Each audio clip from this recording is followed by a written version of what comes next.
No es lo mismo, son cáncer del pólipo. Y esto, lo interesante de esta imagen, donde se ve el hepatocolédoco, el izquierdo, el derecho y los múltiples segmentales, esta no es una buena imagen, pero sí sirve para recordar que la colangitis esclerosante primaria, que es una enfermedad autoinmune, lesiona en forma segmental los ductos biliares, tanto extrahepáticos como intrahepáticos. Es una enfermedad que puede estar asociada a la colitis rectoulcerativa, que es una enfermedad inflamatoria del colon. Y es una enfermedad autoinmune, es como una colagenopatía, o sea, es una colagenopatía. Bueno, muestra las diferentes, la presencia de los pólipos, que veamos en el fondo. Porque ahora las tomografías son mejores y porque tienen este corte coronal con el corte axial y el corte sagital. Simplemente se necesita el software para ser tridimensional. Claro que no consideraron ese gasto o lo gastaron en otra cosa. El tomógrafo que había acá podía hacer con el software, podía hacer el 3D. De hecho, su software trae para hacer justamente el 3D de todo lo que es el sistema óseo facial, cráneo facial. ¿Y por qué no trae el software para hacer esto? O sea, esto debería, no les compartí a ustedes, pero la universidad, hay una universidad en Tel Aviv, universidad israelita de no sé qué cosa, en Tel Aviv. Hace 2 años ya fue noticia mundial porque mostraron el cateterismo cardíaco. Yo les conté el cateterismo cardíaco con proyección holográfica. Esto fue lo que le pregunté yo a un genio de la computación ahí en otra facultad y me dijo, le digo yo, ¿y por qué luego no tenemos un holograma para mostrar esto? Si eso es una cuestión de un aparato de esta naturaleza. Holograma, me dijo, y es un genio de la computación.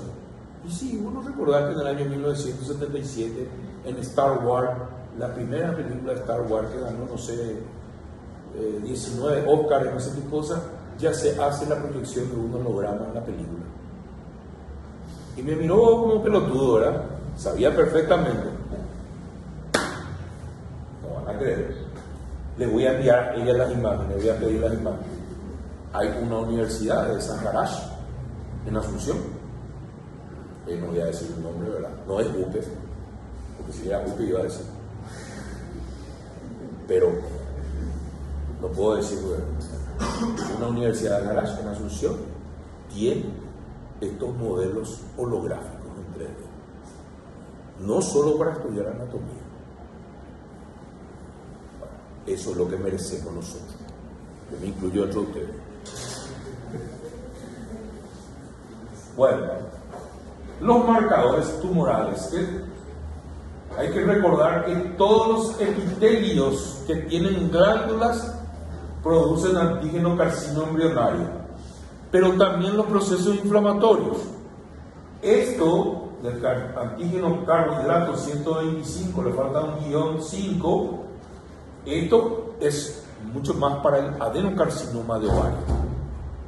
El SEA se verifica también en el adenocarcinoma de pulmón, en el adenocarcinoma gástrico y sobre todo en el adenocarcinoma colorectal. Sin embargo, el CA19-9 es más del tracto digestivo superior, sobre todo para páncreas, estómago y vía biliar. ¿Ayuda al diagnóstico? No. ¿Esto se pide cuándo? Cuando se tiene la certificación histopatológica. O sea, es la pregunta. ¿Cuándo se pide un antígeno tumoral? Cuando se tiene la certificación histopatológica. Porque entonces, si está elevado, coincide con la histopatología, se hace el tratamiento quirúrgico o tratamiento quirúrgico y adyuvancia, y entonces se vuelve a dosar y se utiliza como seguimiento. Y como pronóstico, porque si está alto el CA o el CA19-9 en el contexto de un cáncer gástrico, en el contexto de un cáncer de páncreas, en el contexto de un cáncer de vesícula, cuando se hace el tratamiento quirúrgico y la adjuvancia baja, y entonces sí se puede controlar al paciente con un análisis de sangre. Pero la mala costumbre, el gasto futilidad innecesario, hace que justamente se pida antes del diagnóstico histopatológico. Doctor, nosotros tenemos la colorectal de resonancia y se ve un tumor en el fondo vesicular que invade el hígado, también muestra la tomografía. Sospecha alta de un cáncer vesicular o de vía biliar o de páncreas, ahí pueden pedir. Pero la respuesta es, una vez confirmada la histopatología, se piden los marcadores. En general, en todo lo que es patología oncológica. El T-tumor, de acuerdo a la invasión de las diferentes capas, el M, nódulo, y depende de la extensión. Los ganglios, como ustedes vieron, están relacionados al pedículo hepático y a los retropancreáticos. El nivel 2 sería los del pedículo hepático y los retropancreáticos. Y el nivel 3, que no hay, serían los ganglios que están alrededor del tronco ciliar. Bueno, este es un dibujo de Okumura y colaboradores, donde nos muestran cómo va avanzando el T, y puede ocurrir que ustedes palpen una tumoración indolora, que no sea la vesícula. Sí, porque el lugar anatómico del cáncer más frecuente es el fondo, cuerpo, cuello, cístico, en ese orden. Entonces uno puede palpar algo indoloro, tener ictericia colurea coliac y no ser curvacear terrier. Porque el curvacear terrier, ¿qué es? Otra vez, ictericia colurea coliac, síndrome constitucional, prurito, y el curvacear terrier es la vesícula palpable indolora. Pero recuerden que un tumor grande en la vesícula biliar también se puede palpar. Por supuesto, decía un profesor mío, una vez uno está enseñando eso, pero eso ya es cáncer avanzado. Y sí, pero hay que enseñarlo. Vamos a verlo. ¿Verdad? Ustedes saben que el cerebro no encuentra lo que no sabe. Por eso que ustedes estudian sobre el cadáver en anatomía, miran el atlas y leen el libro, y después se van otra vez a practicar. Y bueno, al cirujano, después pasan los 6 años de recibir, hacer la residencia, al cirujano se le pasó muchísimas ya detalles anatómicos. Conoce la anatomía de lo que opera, y la anatomía quirúrgica es totalmente diferente, la anatomía en vivo es diferente. Por eso yo le voy a mostrar la vesícula biliar, le voy a mostrar el tumor de la vesícula biliar, y usted tiene que hacer el diagnóstico. Pero doctor, eso es anatomía patológica, pueden decirme, sí, pero es ex vivo, macroscopía. Y tiene que saber macroscopía, ¿verdad? La morgue judicial, que está, la oficial, ahora se llama Instituto Nacional Forense, así se llama ahora, es el lugar donde nosotros aprendimos anatomía, hace 35, 40 años. Y hasta hace poco fue el lugar donde se aprendía anatomía. Y bueno, esa morgue antigua la convirtió. La universidad hizo un contrato nacional con la fiscalía durante 30 años. La fiscalía lo único que hizo fue poner un congelador. Primero tenía para 6 y ahora creo que tiene para 10, 12, 20. Y ahora no se llama morgue judicial, se llama Instituto Nacional de Investigaciones Forenses. Está exactamente igual cuando yo estudié anatomía el lugar. Porque yo sé, y porque yo vivo o vivía a 2 cuadras del Hospital de Clínicas y a 2 cuadras de la morgue judicial. Y fui director de la morgue judicial. Y es increíble la dejadez. Pero bueno, ¿a qué va todo esto? Que había un práctico que era el que hacía el diagnóstico para los médicos forenses. ¿Y qué le pasó al práctico? Era Chupini, y un día se cayó de un 2.º piso en la Facultad de Medicina, caput, ojo cielo, y se quedaron sin los prácticos. Ahí donde la Fiscalía, eso fue en el año 2002, tuvo que hacer una inversión y traer a la gente del Instituto Forense de la Universidad de Buenos Aires para instruir, hacer un posgrado en medicina forense. Ahora creo que hay varios posgrados en medicina forense, pero no sé si es de la calidad de ese. Y pagaron por 20 fiscales y por 20 médicos forenses. Y ahí se inició la carrera, digamos, en serio de las ciencias forenses.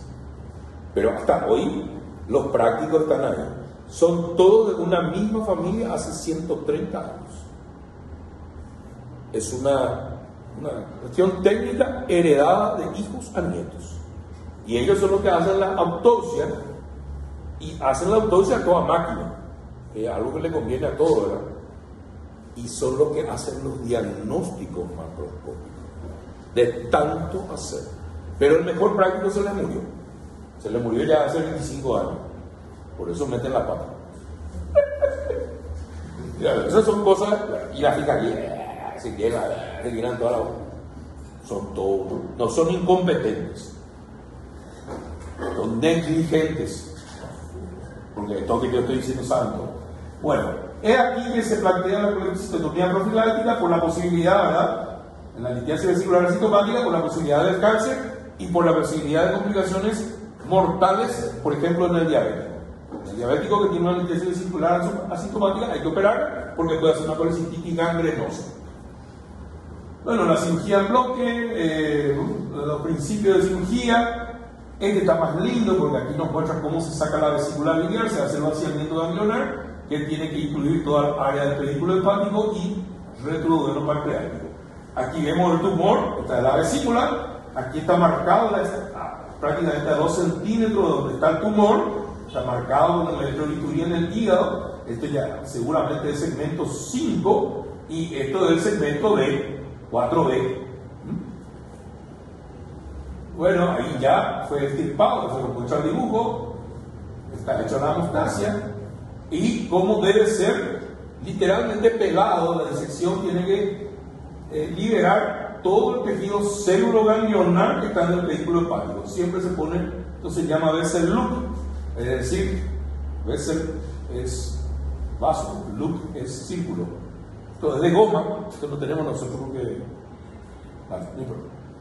acá está el poleo, lo ponen en amarillo, en rojo ponen la arteria hepática y en azul ponen la vena porta.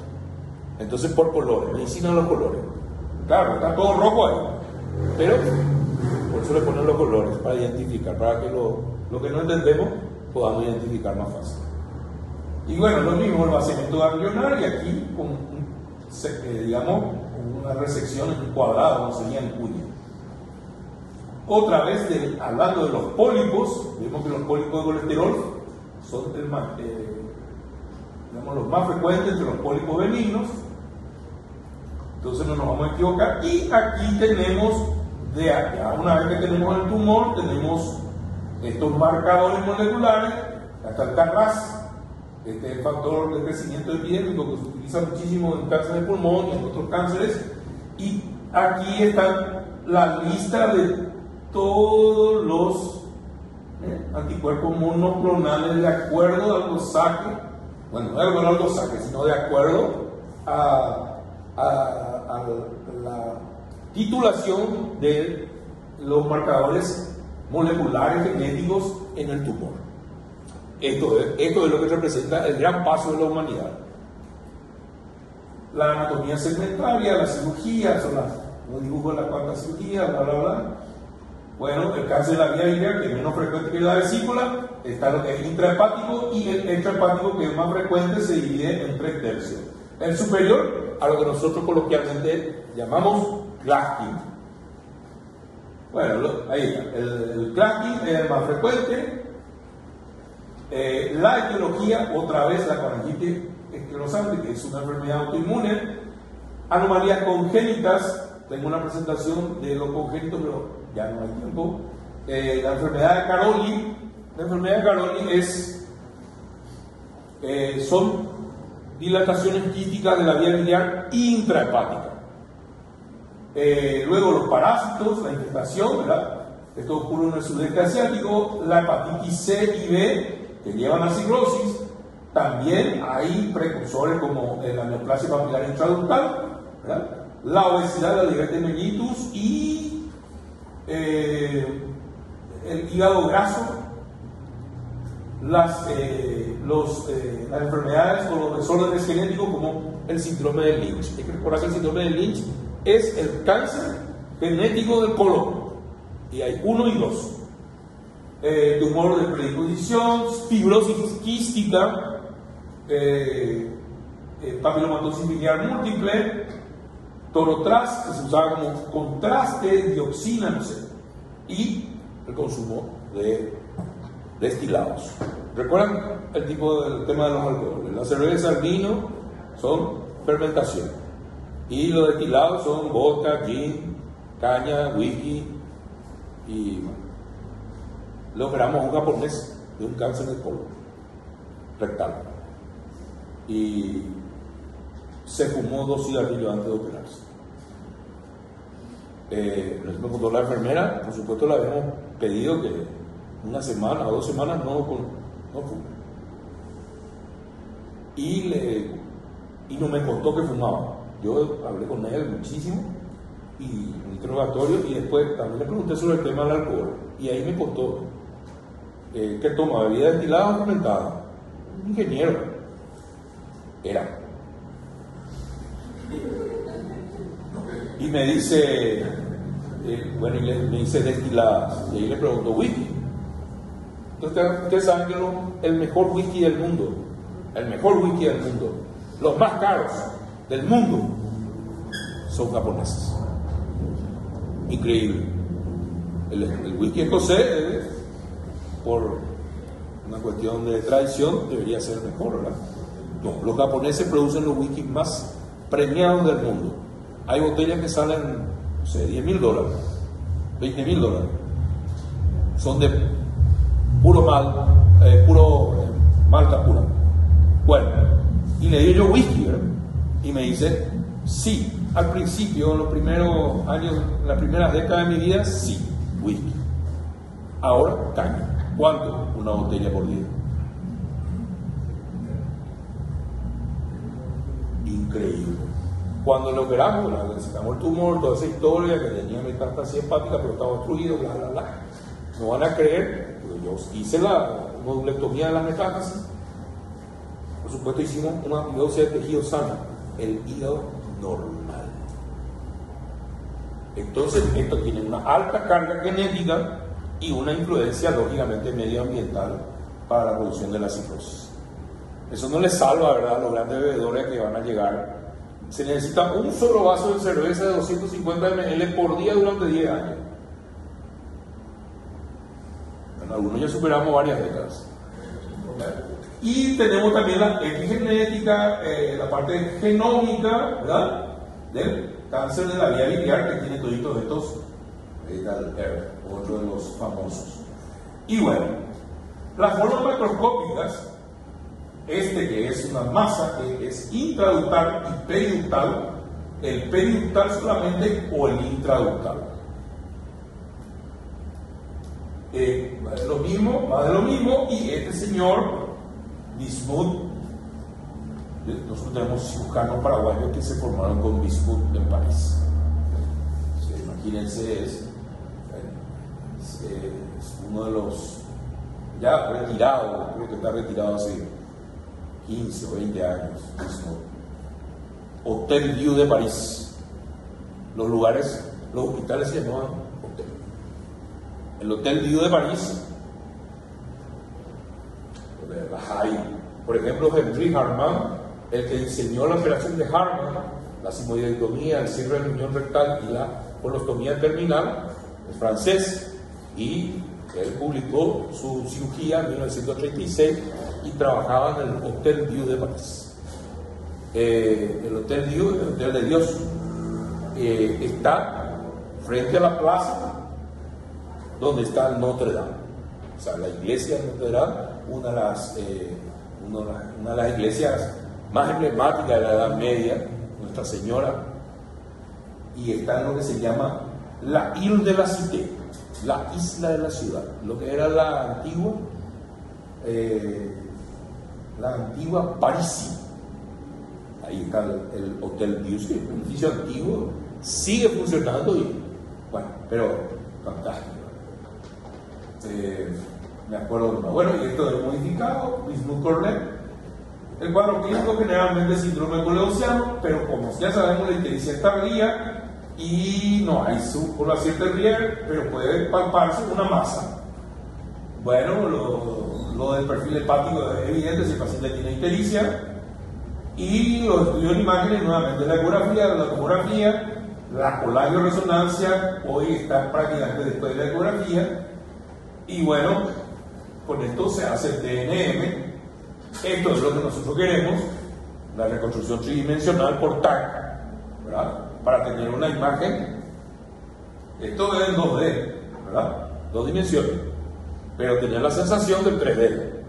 Bueno, esto es lo que nosotros necesitamos en relación a la vía biliar, a los vasos arteriales y a los vasos venosos para poder tratar un órgano macizo como es el hígado o el pulmón o el estómago, el órgano que fuera. Dentro de eso 2030 según Yuval Noah Harari 2030. Ahí se va a hacer cargo totalmente de la inteligencia artificial y entonces va a eliminar a todo lo que nos sirve, pero primero a lo perjudicial. La humanidad pues destruye todo, destruye el medio ambiente, el agua, todo, ¿verdad? Pero hay algunos que toman decisiones en un nivel piramidal muy alto y supongo que el AI va a intervenir para... no, mentira, no dice eso Yuval, pero Yuval... Bueno, la CEPRE, mire que esto es muy peligroso porque al hacer la CEPRE y pasar una estenosis, quiere decir que se inyecta contraste a presión y luego este contraste no es drenado. Entonces esto es causa de colangitis. Gran parte de la mortalidad de los tumores de Klatskin de la vía biliar extrahepática del tercio superior se debe a colangitis y generalmente producida por nosotros. Y bueno, los diferentes tipos de Klatskin también se le llama polangiopancreatografía por resonancia magnética nuclear. Nosotros decimos polangioresonancia. Y la transparente hepática, que yo ya les mostré, miren, acá está la cabeza, acá están los pies, se hace una anestesia local y se introduce esta aguja finita, se introduce en la vía biliar extrahepática dilatada, contrasta, le pone una camisa, es decir, le pone primero una guía, después otra una camisa, después otra guía más gruesa y así va dilatando. Y puede drenar la vía biliar al exterior o puede colocar el stent dependiendo de los insumos, la complejidad del servicio y el entrenamiento, ¿verdad?, que tenga el operador. Se puede llegar a esto, que es una gran solución no quirúrgica, porque descomprime la vía biliar, se hace la paliación de la ictericia, pero realmente lo que el estar amarillo no mata. Lo que sí hace mal es la impregnación de sales biliares. Acá no se ve el stent metálico. Ahí está otro stent. Esto es la visión de la papila. Hay catéteres con doble pigtail, ¿verdad? Doble cola de chancho. Estos son los catéteres de prótesis más comunes. Esto es baratísimo. Nadie tiene VIC. ¿Alguien tiene VIC? Bueno, el tamaño del VIC, ¿no? El tamaño de la mina del VIC utilizan para hacer la prótesis. Se llaman esas prótesis de Tannenbaum. Lo inventó un alemán, pero lo inventó a partir de la mina del VIC. Le hacen unos cortecitos y ese entra en la vía biliar. Por eso la prótesis de Tannenbaum es lo más barato que hay para paliar una obstrucción neoplásica de la vía biliar. Increíble, ¿verdad? Pero siempre lo sencillo y muy barato. Todo lo otro es muy caro, no accesible para... Bueno, no sé. Criterio de irrecitabilidad, la laringitis pirosante, la extensión, la metástasis. Criterio de cirugía de resección y ascendencia total. Bueno, el esquema. Si tenemos un clustering con predominancia a la izquierda y se puede hacer la hepatectomía izquierda. Si la hepatectomía izquierda incluye al segmento 2, 3 y 4. Si está a la derecha, se puede hacer la hepatectomía derecha. Si está más abajo, a veces se tiene que hacer una operación de Winkel. La presentación no tiene el interés de enseñar eso, solamente información. Y por supuesto, si es clustering, está ahí invadiendo los dos ductos, no queda otra opción. Algunos de estos pacientes, sobre todo si son jóvenes y no tienen otras comorbilidades, pueden entrar dentro del programa de trasplante hepático. O sea que se puede tratar. Bueno, es lo mismo, un dibujo más lindo, pero tiene justamente el tema de las alteraciones genéticas de acuerdo intrahepático, tercio superior y tercio inferior. No, todavía no. Todavía no. Ha sido largo, bueno. Uno último. Este va a ser más rápido. Este tiene solamente el interés de mostrar tumores hepáticos. Esto se puede llamar masa ocupante hepática, MOE, o como lo denominan los ecografistas aquí, lesión ocupante de espacio. Lo importante de esto, bueno, el paciente puede estar con ictericia. Para recordar algo de la fisiopatología, la ictericia, así como la hipertensión portal, dividimos en causas prehepáticas, causas hepáticas y causas cohepáticas. ¿Dónde intervenimos nosotros los cirujanos? Cuando hay litiasis coledoceana, cáncer de páncreas, ampuloma y colangiocarcinoma. Esto de la rama clínica. Pero, ¿cómo se divide la ictericia? Igual que la hipertensión portal, prehepática, causas hepáticas y cohepáticas. Lo mismo, aumento de la bilirrubina aislada, de acuerdo, indirecta, directa, aumento de la bilirrubina, pero mixta, directa, indirecta, y patrón citolítico, quiere decir las enzimas GOT, GPT, LDH, gamma GT se elevan por las nubes. ¿Qué quiere decir eso? 600, 800, 1000 unidades. Cobilirrubina, hepatopatía difusa, virus tóxico autoinmune y qué. Hay un audio. Y cuando la bilirrubina está aumentada y hay un patrón colestásico, ¿cuál es el patrón colestásico? Y el patrón colestásico es el paciente que tiene la bilirrubina directa, sobre todo elevada, y también se elevan estas enzimas, pero no se elevan tanto, se elevan de 3 a 5 veces su valor normal. La GOT y la GPT están alrededor entre 20 y 30, y se eleva a 100, 120, 200.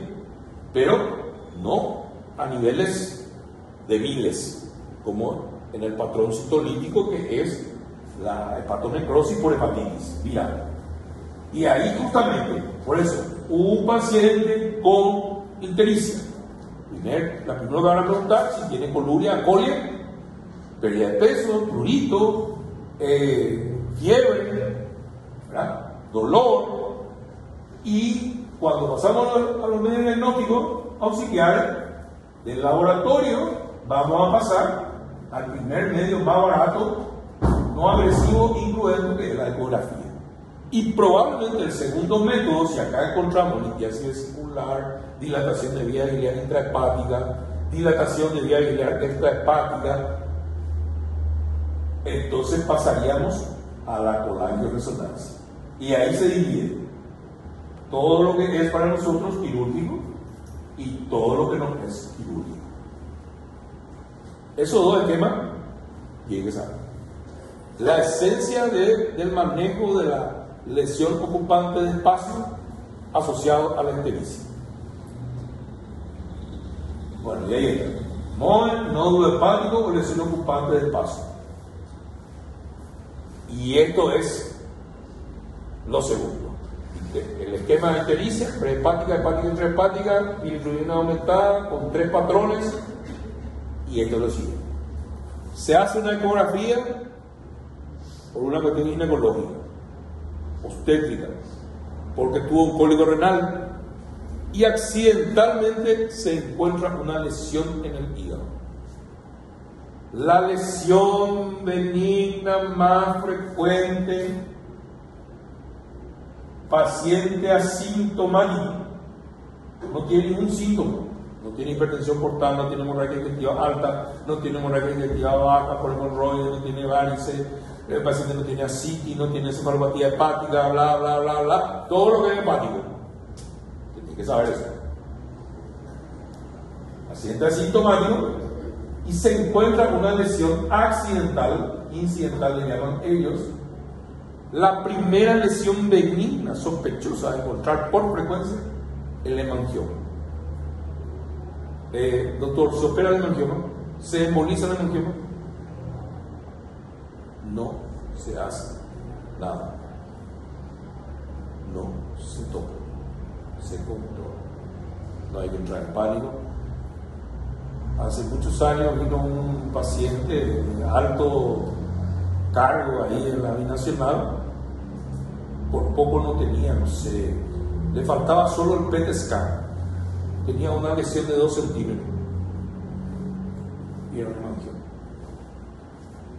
Y bueno, se llama encarnizamiento diagnóstico, así como hay encarnizamiento terapéutico. Es fútil, innecesario, exagerado. Donald Trump. Bueno, entonces, hemangioma ocupa probablemente el 50-60% de los hallazgos ecográficos accidentales. Pero seguro es la mitad o más de la mitad. Luego viene la hiperplasia nodular focal. Esto se ve generalmente en mujeres, anticonceptivos. La verdad que yo desconozco totalmente la repercusión del Mirena y la repercusión de los implantes subcutáneos. Eso habría que leer, ¿verdad? Seguramente tienen que haber estudios a 5 años, a 10 años, pero aquí en esto tiene que ver mucho. Hay que recordar que los anticonceptivos se implementan de forma masiva en los años 60. Y luego viene el adenoma de célula hepática, y este es una lesión preneoplásica. Este sí tiene 5 centímetros, una lesión sólida. Hay que recordar que esta es una lesión que parece un quiste, y esto es una lesión pseudosólida o subsólida, y esto sí es sólido. Entonces esto, si tiene 2 a 4 centímetros, entonces biopsia guiada por ecografía. Ese sí es una lesión preneoplásica, pero es lo menos frecuente, probablemente el 10%. Entonces acá tenemos la mayoría de nuestros pacientes. ¿Y qué es un enfoque por escenarios clínicos? Paciente que no tiene ningún síntoma y se encuentra algo en el hígado, lesión ocupante de espacio o masa ocupante de espacio o quiste o lo que sea. Entonces, en esta secuencia hay que pensar. ¿Existe un hepatocarcinoma que se asienta en un hígado sano? Sí, como la adenocarcinoma en un pulmón sano. Muy bajo porcentaje, se ve en personas jóvenes y, por supuesto, a pesar de ser indiferenciado, es agresivo, porque estos generalmente no tienen síntomas. El otro paciente, así como hablamos de la ictericia, la bilirrubina y los diferentes patrones, ¿verdad?, es el paciente que tiene ya una enfermedad del hígado, o tiene ascitis, o tiene marcadores víricos, tiene ictericia, tiene una alfa-fetoproteína, y ese sí puede considerarse como diagnóstico. La alfa-fetoproteína es un marcador biológico, es un marcador, un antígeno de cáncer. Este sí se puede pedir antes de tener una confirmación histopatológica. ¿Por qué? está en los 3 tipos de escenarios. Entonces, paciente que tiene una enfermedad del hígado, hepatópata o hepatopatía, marcadores vírico positivos y alfa-fetoproteína aumentado, por supuesto, carcinoma hepatocelular. Primera causa. Pero ese es un paciente enfermo. Ustedes lo van a ver histérico, lo van a ver con ascitis, va a tener antecedentes de hemorragia digestiva, encefalopatía hepática, lo que tienen los pacientes con enfermedad del hígado e hipertensión portal. Entonces, se considera esto en primer lugar y lógicamente están los otros después. Y después está el otro paciente, y aquí es donde este es probablemente lo más frecuente en neoplasia maligna, que es el paciente que tiene un cáncer de colon o recto. Recordar que el cáncer de colon es más frecuente en el sigmoides, así como la diverticulosis. Recordar que puede ser asintomático y tener cólicos y cuadros pseudoobstructivos. Recordar que la causa de obstrucción intestinal, obstrucción intestinal baja más frecuente es el cáncer de colon estenosante del lado izquierdo. Entonces, por frecuencia se aprende y se recuerda. Entonces, la neoplasia maligna más frecuente del hígado es la metástasis del cáncer colorectal o de un cáncer del tubo digestivo y sus anexos. 3 escenarios clínicos, 3 tipos de pacientes. Fácil. Lo otro ya no vale la pena, van a estudiar. Y ahí terminamos. Hay algunos audios, no sé si vale la pena porque ya no me acuerdo. Bueno, este por ejemplo es un adenoma.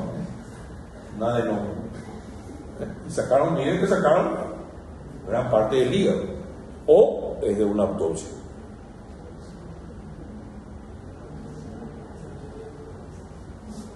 Bueno, algo que tienen que saber en clínica médica, en patología médica, en semiología médica, los criterios de enfermedad hepática, CHAI o CHIL-PUIC. CHAI-PUIC. Esto es esencial. Con esto se mide la función y tiene valores clínicos, la encefalopatía y la ascitis y la ictericia. Bueno, la bilirrubina, la albúmina, y esto también sirve. Miren que la albúmina era el marcador inflamatorio que se utilizaba en COVID. Miren que a medida que va bajando la albúmina, el paciente quiere decir que perdió peso. El paciente quiere decir que está en gluconeogénesis. El paciente está con arteria, adinamia y anorexia. Y el paciente es pasible de mayor morbilidad y mortalidad. Este es uno de los marcadores que pueden utilizarse independientemente de cualquier esquema para saber el estado de salud de una persona. Y ahí puede venir la siguiente conclusión. Entonces, doctor, como parte de los análisis generales que uno le pide a un paciente para un control rutinario, aparte del hemograma, la PCR, glicemia, urea creatinina y orina simple, se debería agregar la albúmina. En forma aislada predice mortalidad y morbilidad en casi todas las patologías médicas y quirúrgicas. Entonces, hay que recordar eso. Bueno, tratamiento del hepatocarcinoma, ahí trasplante dice, y bueno, técnicas percutaneas. Hoy existe un método muy interesante que ya todavía en Paraguay no hay, pero sí lo tenemos en Formosa y posiblemente haya en Posada. No sé si hay en Posada, pero en Formosa sí. Ustedes saben que Formosa tiene un hospital de alta complejidad donde se hace rutinariamente trasplante hepático. Se hizo primero en Formosa el trasplante hepático y después en Asunción. Formosa no tiene 100.000 habitantes. Y es la provincia, con Jujuy, la provincia más pobre de la Argentina. Pero tiene sistema de salud. Su gobernador está hace 35 años. Es un tirano, pero no descuida la salud. Y sí, si es elegido democráticamente por 35 años, ¿qué le parece? Dicen que en Formosa casi todos los habitantes son funcionarios públicos. Eso no lo dije, eso no me contó un amigo que Formosa. Pero bueno, por lo menos tiene un sistema de salud. Ya como crece gigantesco, ¿verdad? Gigantesco, horrible. Bueno, y aquí también entra el colangiocarcinoma, porque habla del tracking. Y bueno, termino. Gracias, muy amable.